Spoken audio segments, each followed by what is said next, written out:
ওরিটনের RAM, ওরিটন XMP gaming রেডের যে RAM সেটা ওরিটনের, সব ওরিটনের র্যাম এখানে মাত্র ঢুকলো। এটা মূলত আমাদের পার্সে যে উঠানো হবে তার জন্য কাজ চলতেছে, মাত্র আসলো ওরিটনের।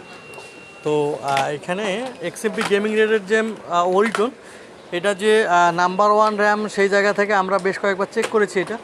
তো আজকে হাতে পেলাম। র্যামের এত বেশি প্রাইস বেড়ে গিয়েছে যে বলা বাহুল্য। ওই এখানে কি ভাই, এখানে এসএসডি, এটা হচ্ছে এসএসডি। হ্যাঁ, এটা হচ্ছে এসএসডি আর এটা র্যাম, এই যে বক্স। তো আপনারা এখন ওরিটনের র্যাম দিয়েই মূলত বিলগুলো পাবেন, কারণ আমাদের যে বিলগুলো আছে সবগুলো হচ্ছে ওরিটনের র্যাম দিয়ে। তো পিসি বিলের বাংলাদেশ থেকে রিভিউ করা ছিল বেশ কয়েকবার ওরিটনের র্যাম। এটা ভালো, আপনার লাইফ টাইম ওয়ারেন্টিও আছে, যে কোনো সময় আপনি প্রবলেম হলে চেঞ্জ করতে পারবেন।